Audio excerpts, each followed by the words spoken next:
What's up, guys? What I've got here today is a series of videos that is going to outline the course of events you are going to follow if you want to become a certified Force Recon sniper in the 31st MEU SOC. And if you don't know who we are, we're an Armor 2 Realism unit. Our TeamSpeak and our website will be in the description. Feel free to stop by and visit us anytime, whenever you want. We're always looking for new members, and we're always willing to help people who have questions. So yeah, just stop on by. We'll never tell anybody no. But what I'm going to show you guys here is the first of 5 qualification courses. This course is designed off of a real life test that I was put through when I was in the Army Rangers. It's typically it's a dash or a sprint. The length can vary. I was put through a 500-meter dash, but the length can vary. And the objective is you sprint from point A down here to point B, which is right here. You then locate a target up here, engage and destroy that target. You have a limited time and a limited number of shots to accomplish this. The whole point behind this is to get your heart rate elevated, to make it so you're winded, you can't focus, which makes it harder for you to take the shot.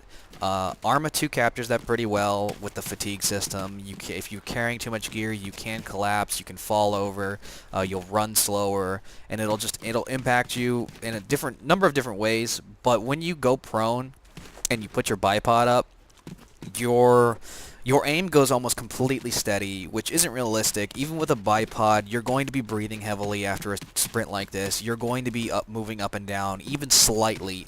You'll still notice it in the scope when you're looking at a target. So I couldn't really replicate this too well. This is the first exam, and it's kind of just meant to be an annoyance. That's why I kept it. You know, see who's dedicated, who will run. It takes about a minute and a half or 2 minutes to sprint all the. You can see the airfield off in the distance. It takes about a minute and a half or 2 minutes to sprint all the way over there.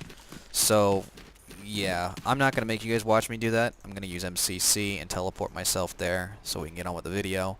And before you ask, no, MCC is not a hack. It is not any of that. It's not illegitimate. It is a mod developed by the community to help with mission making. And that's pretty much all I ever use it for. It can't even be used on public servers unless the server has it enabled. So yeah, there's nothing wrong with MCC before anybody says anything. So once you get here, locate your targets. Follow the objectives that I have on the map. You're going to be engaging the east target, which is going to be this one right here, because that is the east hangar. Hopefully you all know what a compass is, as you can see. East hangar. You then need to get your range, so everybody should have a range finder. Pull that out, sight in, load your battery, get your range, 765, okay. Remember that number, pull your M24 back out, open up your range table. You're going to be between 700 and 800, so you're going to be closer to 800 than 700, so I would go with about a plus 22 MOA, maybe plus 23. The increments do get larger. As you go up, you can see from here to here, or from 300 to 400, it only goes up by 4, then it goes up by 5, then it goes up by 5 again, then it goes up by 7, and it gets larger and larger, so the MOAs really increase drastically at the extended ranges, like 800, 900, and 1,000 meters. So plus 22 is what I feel comfortable with, based on my experience. Now you need to determine your wind. Looks like the wind is blowing straight against us. It is blowing slightly to our right. Again, your Kestrel is not going to show you which way the crosswind's blowing, so you have to gather that with Shift K to pull the arrow up. Pull your Kestrel out. Calibrate it.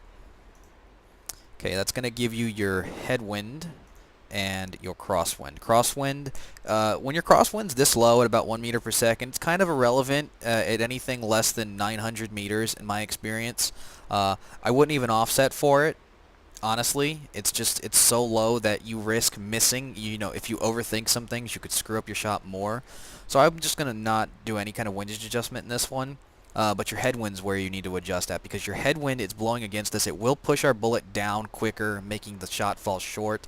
I've developed a formula just for Arma 2. It has no bearing in the real world. There's a complex formula used to account for this, but the formula I've developed is very accurate. It works, and it's very simple, and I will go ahead and explain it for you. It is the range to your target Okay, so our target is 800 meters away. I'm sorry, it's the range to your target rounded to the nearest 100.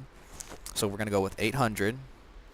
You're going to then minus that from your true zero. So our true zero for the M24 is 300. So 800 minus 300 gives 500. Divide that by 100. That gives you 5. Multiply that number by 0.5. That gives you 2.5. Okay? Put that to the side. Now you've got your headwind here. In order to calculate for your headwind, you're going to take rounded to the nearest tenth. So you're going to take 7.0, or just 7, times, or I'm sorry, divided by 4. That's going to give you 1.75. You then multiply that number by your previous number, which was, what did we say, 2.5. That's going to give us a 4.3 meter offset. Or I'm sorry, a 4.3 MOA offset. Because we're firing from an elevated position, though, there's another formula involved to determine your angle to the target, and again, that does affect the rate your bullet drops. So we're not going to adjust the full 4 MOAs, because you can only adjust in whole numbers. That's why I had to create this formula, because you can't adjust by quarter MOAs. So we're only going to adjust it by 2. We're going to cut it in half. You could probably go 2. Well, you can't even go 2.5. I'm sorry, because it's only whole numbers. So we're going to adjust it up by 2 more, because remember, the wind is blowing against us, so we need to make our bullet travel further. Locate your target, sight in on it. Make sure, if you were running or whatever, make sure you put your bipod down, everything. Hold your breath, always hold your breath. Fire at your target, and just like that, your target will fall over dead on the ground. If you noticed, my shot hit a little bit to the right. That was because of the slight crosswind. I could have compensated for it by going 0.5 MOAs to the left right there, or negative 0.5 MOAs, but it's not really relevant at the point. If your crosswind's that low, it's best to just not compensate for it and just aim center mass. You'll still hit the target 9 out of 10 times. If you're taking a really, really accurate shot that needs to be precise, you need to kill the target with a single hit or hit him, right square in the head or whatever, then you would have to get real specific like that. But in this case we did, and we were just shooting a little blue guy that was standing there doing nothing, not hurting anybody. But he had to die for this demonstration. So this was the first challenge. As you can see, it is doable in one shot, all the way from the spawn. The wind and crosswinds are random every time, so that's all I got for this video. I will see you guys in the next one.